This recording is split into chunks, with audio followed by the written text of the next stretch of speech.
허리케인 데스크.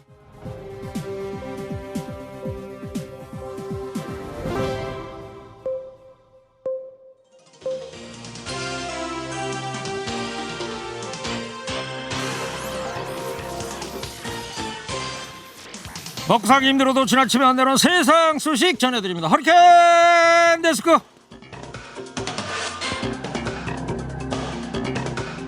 첫 번째 소식입니다. LH 직원들의 땅 투기 의혹 사태가 일파만파로 커지고 있는데요. 직장인 익명 커뮤니티에 이번에는 내부에서는 신경도 안 쓴다, 이런 제목의 글이 올라왔습니다. 어차피 한두 달 뒤면 사람들 기억에서 사라지고 털어봐야 차명으로 해놔서 찾지도 못할 것이다. 국민이 아무리 화를 내도 나는 열심히 차명으로 투기하면서 정년까지 꿀 빨면서 다니련다, 이렇게 밝혔습니다. 부러우면 LH로 이직하라고도 썼습니다. 공부 못해서 LH에 못 와놓고 꼬투리 하나 잡았다고 국민에게 공개적으로 수치심을 준다는 이른바 조리돌림을 한다고도 했습니다. LH 직원들의 망언이 잇따라 알려지면서 가뜩이나 투기 의혹으로 논란의 정점에 있는 LH에 대한 사회적 공분이 갈수록 커지는 양상입니다. LH의 기업 설명을 보면요, LH는 러브 앤 해피니즈, 국민 행복이라는 가치를 담고 있다고 하던데요. 국민 행복은커녕 국민 절망만 안겨줍니다. 누군가는 이렇게 말하더라고요.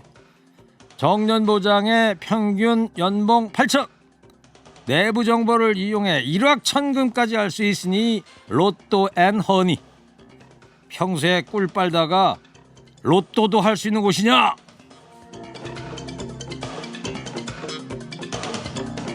동아제약의 채용 면접 성차별 논란이 일고 있습니다. 한 면접자가 자신의 블로그에 직접 글을 올려서 동아제약에 제대로 된 사과문을 요구하고 나섰는데요. 면접자 A씨는 동아제약 면접 당시에 다른 남성 지원자 2명과 달리 자신은 병풍에 머물러야 했다, 이렇게 밝혔습니다.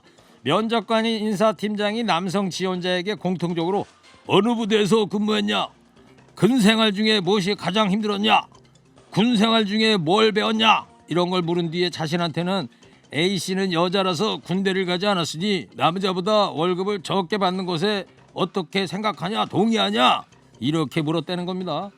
동아제약은 유튜브 영상에 댓글 형태로 면접관 중 한 명이 면접 매뉴얼을 벗어나 지원자를 불쾌하게 만든 질문을 한 것을 확인했다. 해당 지원자분께 진심으로 사과드린다, 이런 사과문을 올렸습니다. 그러나 공식 사과문을 댓글의 형태로 단 점도 논란이 되고 있습니다. 남들이 보면 제약회사 신입사원이 아니라 직업군인 뽑는 자리인 줄 알겠습니다.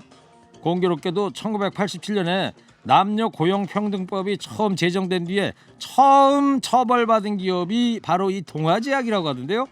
아직도 그 수준에서 벗어나질 못했네요. 삶이 그대를 피로하게 할지라도 풀려라 피로, 이런 광고하던데 그대가 우리를 피곤하게 만들고 있어요.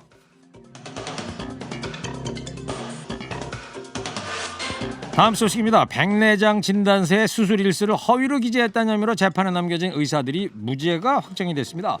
안과 의사 A씨 등은 하루 만에 끝낸 양안 백내장 수술을 이틀에 걸쳐 수술한 것으로 진단서에 기재한 혐의를 받고 재판을 받았습니다. 이틀에 걸쳐 수술해야 하는 양쪽 눈 모두 요양급여 비용을 청구할 수 있다고 오해하고 진단서상의 수술 일수를 이틀로 늘린 겁니다.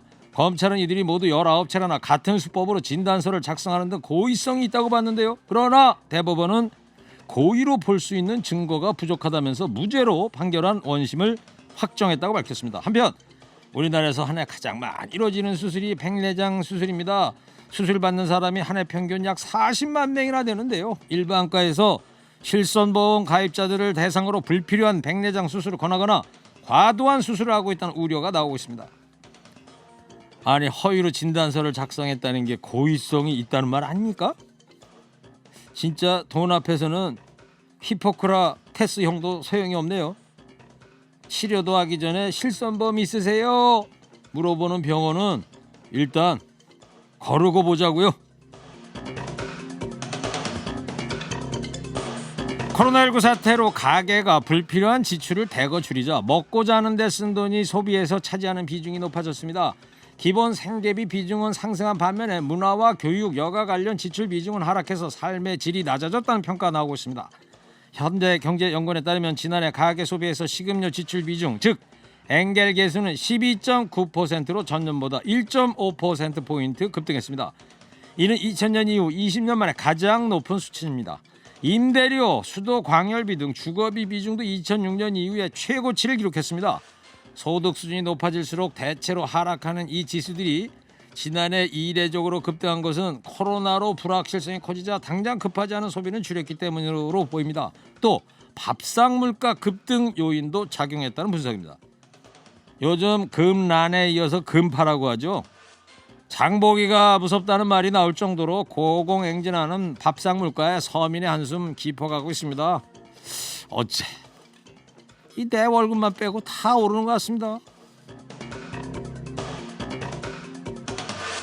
마지막 소식입니다. 평범한 농사꾼이자 시골마을 이장이 5년 동안 모아온 금쪽 같은 1억 원을 코로나19로 어려움에 처한 이웃을 돕는 데 써달라고 기부해서 감동을 주고 있습니다. 전남 나주 남평읍 하남마을 윤영준 이장이 1억 원 이상 개인 고액 기부자 모임인 아너 소사이어티 회원 명단에 이름을 올렸는데요. 윤 이장의 따뜻한 선행은 5년 전에 시작이 됐습니다. 1억 원 기부 목표를 세우고 자신보다 더 어렵게 살아가는 주변 이웃을 위해 조금씩 기부금을 모았습니다. 윤 이장은 코로나19로 어려움도 있었지만 나 자신과 한 약속을 묵묵히 지지해준 가족들이 있어 마침내 목표를 이룰 수 있었다. 이렇게 소감을 밝혔습니다. 몇백억 기부하겠다는 기업인들도 대단하지만 하남마을 윤용준 이장님의 1억 못지않게 더 값져 보입니다. 요즘 돈 앞에선 양심도 윤리도 다 던져버리는 뉴스만 하도 봐서 그런지 이장님의 기부가 더 멋져 부릅니다. 오늘 허리케인 데스크 여기까지 하겠습니다. 깨어있는 시민이 됩시다. 잠시 후에 쇼미더 뉴스에서 주요 뉴스 더 자세히 살펴보겠습니다.